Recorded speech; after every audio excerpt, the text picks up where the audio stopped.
The goal is to have a vision for your life such that, all things considered, that justifies your effort. Okay, so then what do? Well, then you turn down to the micro routines. It's like, okay, well, this is what I'm aiming for. How does that instantiate itself day to day, week to week, month to month? And that's where something like a schedule can be unbelievably useful. Google Calendar. It's like, make a damn schedule and stick to it. Okay, so what's the rule with the schedule? It's not a bloody prison. That's the first thing that people do wrong. They say, well, I don't like to follow a schedule.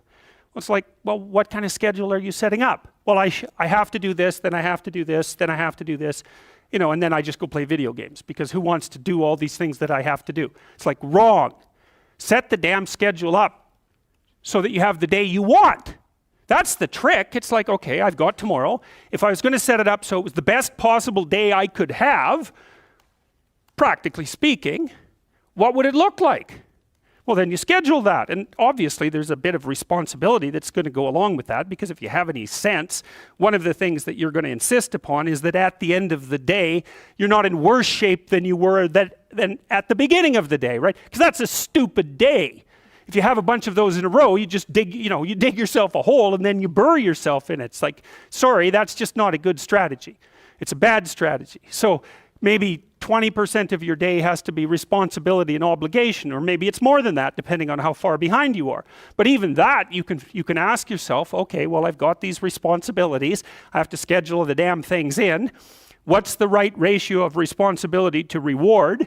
And you can ask yourself that, just like you'd negotiate with someone who is working for you. It's like, okay, you got to work tomorrow.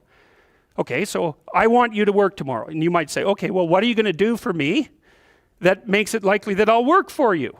Well, you could ask yourself that, So maybe you do an hour of responsibility and then you play a video game for 15 minutes. I don't know, whatever turns your crank, man. But, you have to negotiate with yourself and not tyrannize yourself.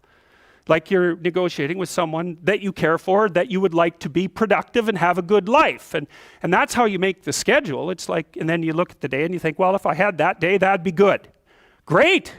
And you're useless and horrible, so you'll probably only hit it with about 70% accuracy, but that beats the hell out of 0, right? And if you hit it even with 50% accuracy, another rule is, well, aim for 51% the next week, or 50.5% for God's sake, or because you're going to hit that position where things start to loop back positively and spiral you upward. And so that's one way that you can work on your conscientiousness, is plan a life you'd like to have. And you do that partly by referring to social norms. That's more or less rescuing your father from the belly of the whale. But the other way you do that is by having a little conversation with yourself about, as if you don't really know who you are, because you know what you're like. You won't do what you're told. You won't do what you tell yourself to do. You must have noticed that. It's like you're a bad employee and a worse boss. And both of those work for you. You don't know what you want to do, and then when you tell yourself what to do, you don't do it anyways. You should fire yourself and find someone else to be. But my point is that you have to understand that you're not your own servant, so to speak. You're someone that you have to negotiate with, and you're someone that you want to present the opportunity of having a good life to. And that's hard for people because they don't like themselves very much. So, they're always like cracking the whip and then procrastinating, and cracking the whip and then procrastinating. And it's like, God, it's so boring and it's such a pathetic way of spending your time. And you know what that's like, because you probably waste like 6 hours a day. And I think we did an economic calculation about that a while back, right? Your time's probably worth $50 an hour, something like that. I mean, you're not getting paid that now, but you're young. And so this is investment time. And what you do now is going to multiply its effects in the future. So let's say it's $50 an hour, which is perfectly reasonable. So if you waste 6 hours a day, and you are, then you're wasting about $2,000 a week, or about $100,000 a year. So like, go ahead, but that's what it's costing you every hour. And you need to know what your damn time is worth.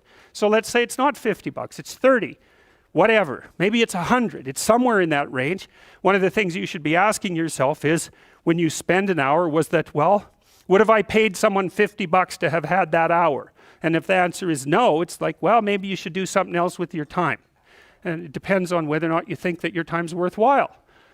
But the funny thing about not assuming that is, if you assume your time isn't worthwhile, what happens is you don't just sit around sort of randomly in a state of responsibility-less bliss. what you do is you suffer existentially. And so that seems like a stupid solution. So, okay, so anyways, as far as I can tell, that's how you can improve your conscientiousness. Outline a goal that you actually would like to hit. And even better, here's something else you can think about when you're negotiating in your life. You could say, if you're kind of pessimistic, you'd say, well, we have to negotiate an agreement. I'd like to walk away not miserable and resentful. Okay, let's call that a baseline. And that's how you're going to negotiate with your wife or your husband. That's a good thing to know. You want to negotiate so that you don't walk away miserable and resentful, because that makes you hostile, and then you'll work to hurt them. And I would say that's unless you want to hurt them, and then of course they'll happily return the favor. If you want to exist in a place where you're basically hitting each other in the head repeatedly for 30 years, you go right ahead. But I wouldn't say that that's a particularly good way of living. So you might say, well, the minimal precondition for a successful negotiation is that you don't walk away resentful and angry. And so that's also how you know when you have something to say to someone. Because the rule has to be, if you're going to walk away resentful and angry, you've got something to say. Doesn't mean you're right, by the way. But it does mean that you have something to say. But it's kind of a low bar, like if I wanted to live with you for 30 years, maybe we should say, how about we walk away from our mutual negotiations thrilled? Well, why not? You got to aim for something. You could aim for that. You want to negotiate with your boss for a new salary. You might think, okay, I've got this damn job. How much would I have to be paid so I'd be so bloody excited to go to work I could hardly stand it? Well, you could at least know what that number is. And then you could go there and say, well, look, you like to have me around. I've been doing some thinking. I think if you paid me this amount of money, I'd be so thrilled to go to work that you could hardly even keep me away from here. And your boss might think, wow, I'd actually really like to have someone around who'd be so thrilled to work that I can't get rid of them. It's like, maybe I can't give you all of that. I'll give you 75%. Maybe we can renegotiate it in a year. It's like, hey, good deal. Or you can, be some weaselly coward and go in there and snivel about how awful your life is and walk away barely able to tolerate the outcome of the negotiation. It's like, I wouldn't recommend that. And it's funny because I've watched people do this repeatedly in my clinical practice, because we plan all the time, because the rule is you're going to come and see me. I'm going to try to help you figure out how to have the life that you want to have. And we're going to think about that strategically. And so you're making $50,000 a year right now. Maybe you should be making $150,000 in 3 years. And they think, well, that couldn't happen. It's like, not with that attitude. That's the first thing. It's like, no, that's not going to happen. If you don't ask people for the damn money, if you don't look for a better job, but they're going to come along and just shovel a boat full of money at you. It's like, no, that's not going to happen. But why is that impossible? You look at you people in here. It's like, what the hell is wrong with you? Nothing. So you can probably have what you want. If you could figure out what the hell it was, and then, you diligently pursued it. So, and then maybe you wouldn't whine about being alive. That'd be good, because people who whine about being alive are dangerous to themselves and other people. So you might think, I can have what I want, but you better well figure out what it is. And you can't just wait for the, have what you want fairy to show up at your doorstep and grant it, because obviously that's not going to happen. So okay, conscientiousness. Well, we talked about how you could improve that. Social networking. That's another big deal. It's one of the advantages that older people have over younger people. And so, for example, now that I'm in my 50s, roughly speaking, I know a bunch of other people who are, relatively well positioned in the dominance hierarchy, and they know all sorts of people. And so when I go to one of them and say, can you do X, or do you know X? They say no, but I know someone who can. And that's a huge advantage. So another thing that you want to think about as you move through life, and this is that use your ability to network properly. And that doesn't mean schmooze, and it doesn't mean go out and impress people. That's all just complete bloody rubbish. It means you try to surround yourself with people who are competent in multiple different dimensions, and you maintain your relationships with them. And that's a trading relationship too, right? It involves reciprocity. But it's a huge advantage. A social network is a huge advantage, and that's something extroverted people can be really good at, because they have that sort of social ability. And that goes along with the ability to sell. So another place that you can pick up power, and power for the good, for the right things, is to consciously develop and maintain your social networks. And that also means, well, let's talk about friendships for a minute. Here's how you know if someone's your friend.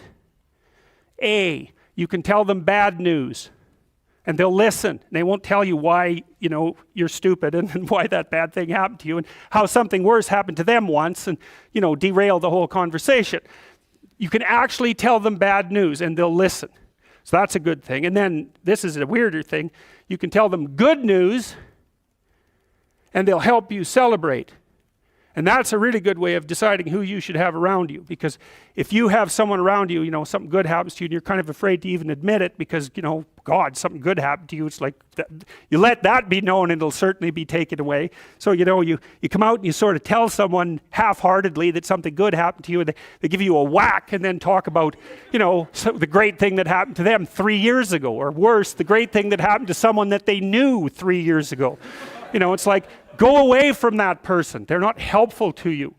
Pinocchio is enticed into believing that he's a victim. Now, the logical part of that is that it is the case that, you know, you can make a very strong case that every human being is in some sense involved in a tragic enterprise, right? Because you're biologically vulnerable. You're not what you could be as a biological specimen, right? You're full of imperfections, and plus you're going to be sick, and those you love are going to be sick, and everything ends up in death. And so that there's a very tragic element to that. And then by the same token, you're also subject to the tyrannical aspect of your culture, right? Because it's forcing you to be a certain way all the time.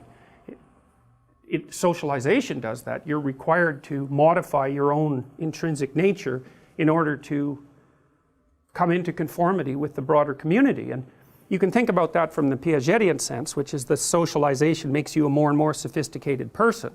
And there's some truth in that, but you can also be subject just to tyranny, you know. And I see people in my practice, for example, who've had very tyrannical fathers, for example. Sometimes they have tyrannical mothers as well.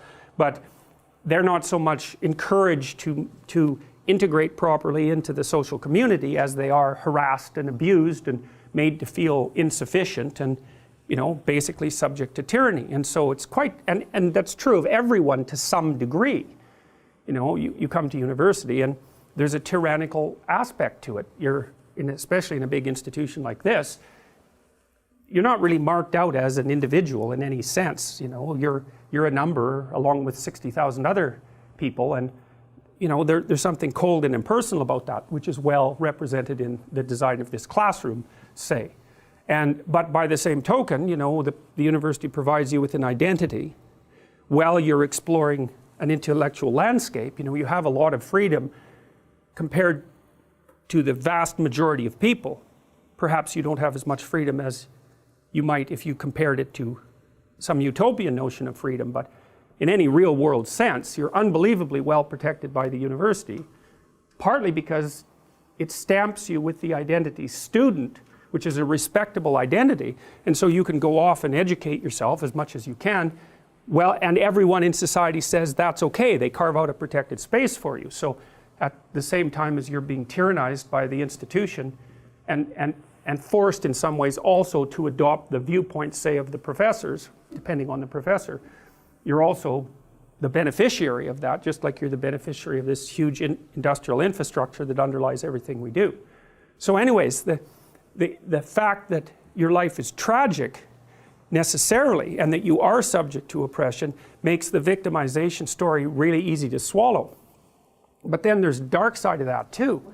And this is actually what happens with Pinocchio. So what happens here is that he's told that he's ill and convinced that he's ill. And they do use trickery. And so again, you could look at him in some sense as an innocent victim. But the innocence, the filmmakers do a good job of hedging against the innocent interpretation, because what he's offered and accepts because he's ill is an easy way out. And so what the fox basically tells him is that he needs to have a vacation because he's sick, and he can go off to Pleasure Island, which is this place of impulsivity, roughly speaking, and whim. It's like reversion to being 2 years old in some sense, and that he really needs that because otherwise he's not going to be able to live properly. He's not going to be able to recover his health. And so what Pinocchio is offered is the opportunity to abandon responsibility as a reward for adopting the guise of victim. And that's really worth thinking about, because one of the things I've thought about for a long time is that I've been trying to figure out what gives people's lives meaning. And tragedy gives life its negative meaning. And nobody disputes that. Even if you're nihilistic, you're not going to dispute the fact that tragedy gives life negative meaning. So when nihilists say that life is meaningless, that isn't exactly what they mean. They mean that life is suffering, but there isn't anything transcendent about it that you could set against that suffering. That's nihilism. It's not that life is meaningless. That would just be neutral. It's like no one believes that, and they certainly don't act like they believe it.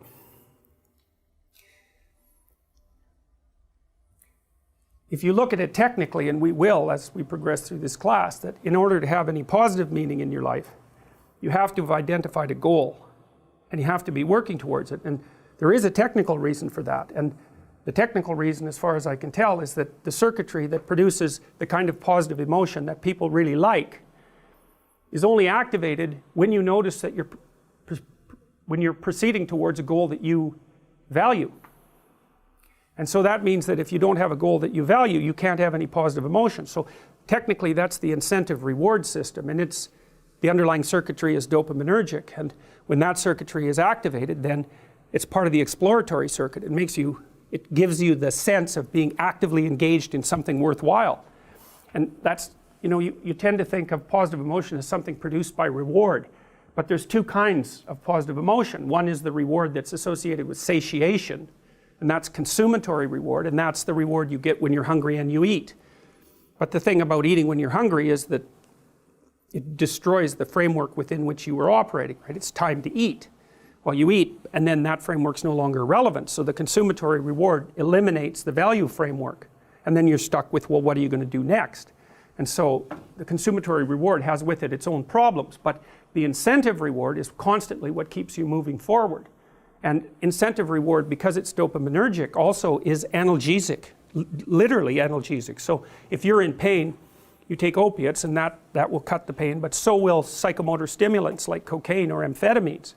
And so it's literally the case that if you're engaged in something that's engaging and you're working towards a goal, that you're going to feel less pain. And you can see this happening with athletes who are, they'll break their thumb or something, or maybe sometimes even their ankle, and they'll keep playing the game. Of course, afterwards they're suffering like mad, but the fact that they're so filled with goal-directed enthusiasm means that, well, the pain systems are in some sense shut off. So that's an interesting thing, because what it suggests, then you could imagine, I might say, well, how happy are you that you've made a certain amount of progress? And if you think about it, what you'd say is, well, it depends on how much progress and in relationship to what. So hypothetically, you're going to be happier if you've made quite a bit of progress towards a really important goal.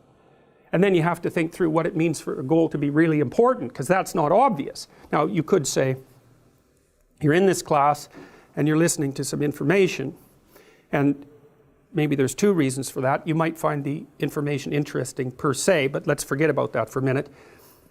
You need to listen to the information so that you can do well on the assignment, so that you can do well in the class. You need to do well in your classes so that you can finish up your degree. You need to finish up your degree so that you can find your place in the world.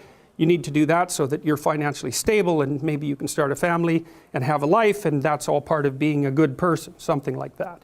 And so that's a hierarchy of goals, and you might say that being a good person would be the thing, however vaguely thought through, that's at the top of that hierarchy. And then when you're doing things that serve that ultimate purpose, then you're going to find those more meaningful, and that meaning is actually produced as a consequence of the engagement of this exploratory circuit that's nested right down in your hypothalamus. It's really, really old. It's as old as thirst, and it's as old as hunger. It's really an old system. And so you want to have that thing activated. At least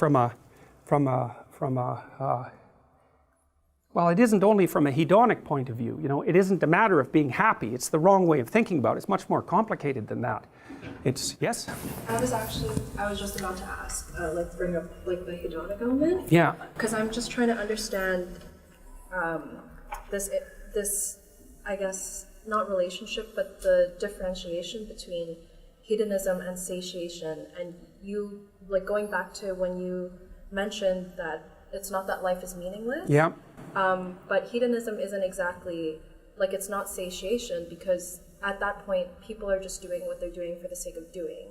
It's not just for activation of the dopaminergic System, yeah. So I'm just trying to understand. Well, what I would say, we're going to go into that a lot once we're done this, like a lot. But I'll go over it briefly. I mean, it's not merely hedonism, because there's an analgesic and also a fear-reducing element to pursuing the proper path, right? So there's control of negative emotion. But there's not just control of negative emotion and generation of positive emotion in the immediate future, which is kind of what you'd think about with regards to hedonism. Actually, Pinocchio takes a hedonic route next. The problem with the hedonic route is that, so the pursuit of pure happiness, let's say, is that what makes you happy in the next minute might not be something that will make you happy in the next hour. Well, you know that.